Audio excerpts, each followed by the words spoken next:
Hi, I'm Sonya Curran, a chartered physiotherapist in the west of Ireland, and today we're going to do part 3 in my series of exercises for the Cocooned. And today's exercises involve a few pieces of equipment, elastic resistance bands. These come in sorted colours. Yellow is easiest, red is medium, and green is a little bit harder. There are other colours, but we're just going to stick with these 3. You can buy them from myself through the clinic, on Amazon or in sports shops. I'm just going to hang these out of the way for a moment. The other pieces of equipment that we need, of course, are good supportive shoes, because it's important to wear supportive shoes when we're doing our exercises, particularly if we've got diabetes or ulcers on the soles of our feet. We don't want to be on a rough ground where we could hurt our feet. Okay, and they also give you support.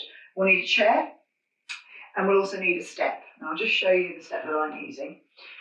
If you don't have one of these, you can just use the step at the bottom of your stairs if you happen to have stairs and you could hold into the banisters. All right. So, let's get started.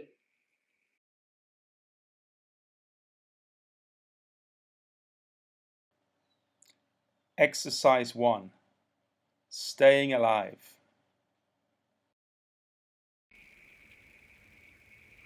So, the first exercise we're going to do is what I call staying alive. Okay, we all know that movie.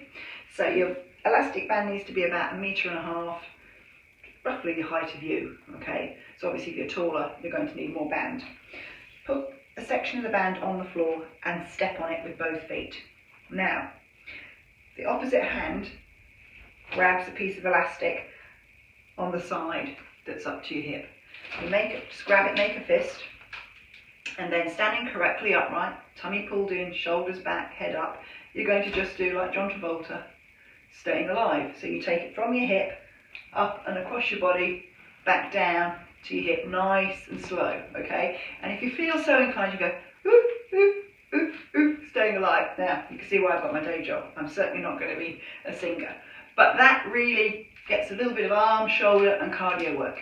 After you've maybe done 5 or 10, and again, only go as far as you can comfortably go. It is actually quite tough. You can really feel it in your shoulder muscles. You can feel it down your side.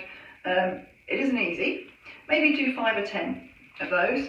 Then you're going to swap it to the other side. So again, all you do is swap the piece of elastic, the TheraBand or the exercise band, stand on it, grasp it with your other hand, again about your hip height, and again, off you go, John Travolta with your heart out.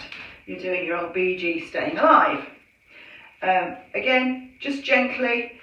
The faster you go, the more cardio you're going to get. The slower you go, the more effort's going to be put in. It's really important that you don't let it ping back, so that you control the elastic band to its extended position, and then you slowly let it recoil, and then you stretch it up again, hold it there, and then slowly let it recoil down. So you're working the muscle eccentrically and concentrically, which is important for strengthening. Okay, that's the first one. Exercise number 2. Bicep curls.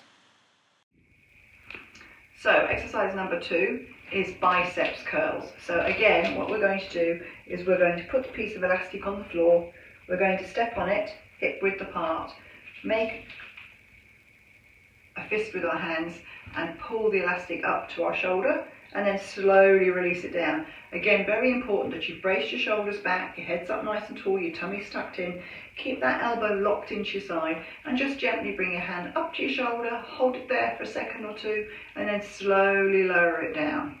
Flex it up again, so you're bending it up to your shoulder, hold it there a couple of seconds, and slowly lower it down. Again, don't let it go ping, and don't have it out here, okay? That's a different exercise. We're just literally doing our biceps curls. So nice and slowly, controlling it, keeping our elbow in, keeping our shoulder down and back. Again, none of these should cause you pain. If you find that you can't go so far up, don't worry, just go as far as you can comfortably go. So you just get that muscle in the forearm, upper arm working. Okay, and then obviously you swap it around, step on it again, wrap it around your hand, and do the same thing on the other side.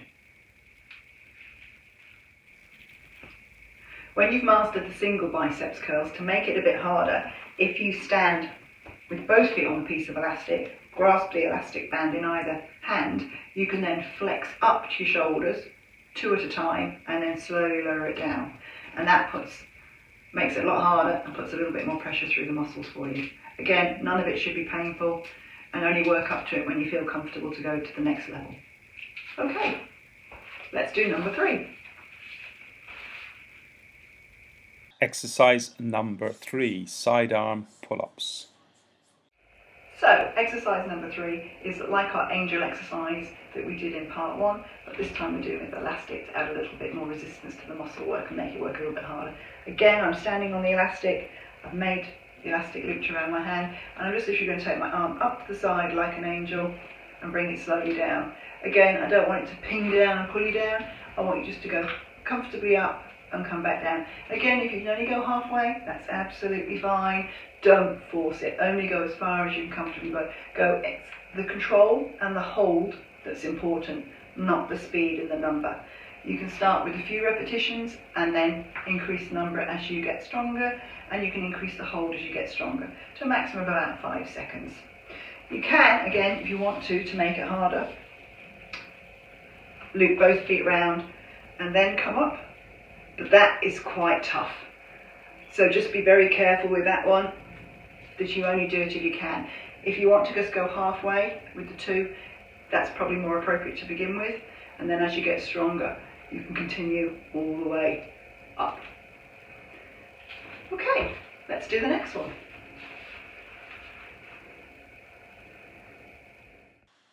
Exercise number 4, chair squats. Okay, so exercise 4, we're going to do chair squats. This is just to loosen us up a little bit. So we don't need the band for the moment, so I've just put the band to the side and I've got my chair out. So this is going to work our hips, our knees, our thighs, our butt, our hamstrings, our shin muscles and our calves. So it's a nice one to loosen while we're strengthening, while we're weight bearing. So grasp onto the chair. Again, take as much or as little weight through the chair as you need to. It could just be finger pressure for balance, or you could be holding on. And all you're going to do is you're going to squat down, hold it for a couple of seconds and come back up. Squat down, hold it for a couple of seconds and come back up. Squat down, and by the time you've done 10 or 15 of those, maybe even up to 20, trust me, you're going to feel it. Exercise number 5, step-ups. So exercise number 5 involves a step and the chair. Again, if you haven't got the step, use the banisters and the bottom step because it's nice and sturdy. It has to be sturdy, you don't want to be wobbling. And again, this is going to get our cardio going. It's also going to work our lower limbs, our thighs, our butts, our core, and it's weight bearing. So all we're going to do is literally just step up and down. Again, you're using the chair just really for balance. And you want to go reasonably fast for this, okay? Because it's a cardio workout. And again, 15, 20, 25, 30, at your own pace. Again, if you want to go slowly, you can get a little bit more muscle work doing it slowly. And then you can go and increase the tempo again. So a bit of variety. Okay, that was exercise number 5. So, exercise number 6, toe taps. So this is exercise number 6. We're going to use a chair, because by now I need to sit on the chair. I don't know about you, but I definitely need a bit of a rest, and I'm looking forward to that cup of tea at the end of this. So I'm sitting on the chair, and we're going to be doing foot exercises. Initially we'll start off with some loosening toe tapping and toe marching, and then we'll add in the elastic band for resistance. So I want you to look at my feet, and we'll do toe tapping. So toe tapping, you can do it alternately, all together, bringing the toes right up, the heels right up, the toes right up, the heels right up together, or you can do it alternately. So one foot comes up, one foot goes down, one foot comes up, one foot goes down. So that's really nice to get the circulation going. Now we're going to do marching on the spot. Marching on the spot just involves lifting the legs up and down. So that's a nice free action. So you can look at my feet. Marching on the spot is just literally lifting your feet up and down off the floor. That's going to work the thigh muscles and the hips and the ankles. So it's just a nice free movement up and down. Now, the last one, we're going to need our elastic. So again, I'm going to get the piece of yellow elastic. So you need to put the elastic around your feet, under both feet, just about the ball of the foot's perfect. and pull the tension up to about your knee. The harder or the tighter you pull the elastic, the more resistance you're going to give to your feet. And then the idea is you just pump the feet up and down, so you're pumping the toes to the floor into the elastic. And you might do that 10, 15, 20 times. You can do it alternately, you can do them together, you can do them one at a time, whichever you personally prefer. As I said, the shorter you make the elastic, the harder it's going to work the muscles. So just build up to it, and if it hurts you, don't do it. So I hope you found that useful. I hope you had fun doing them. I hope you weren't too tired. And take care while we're all cocooning.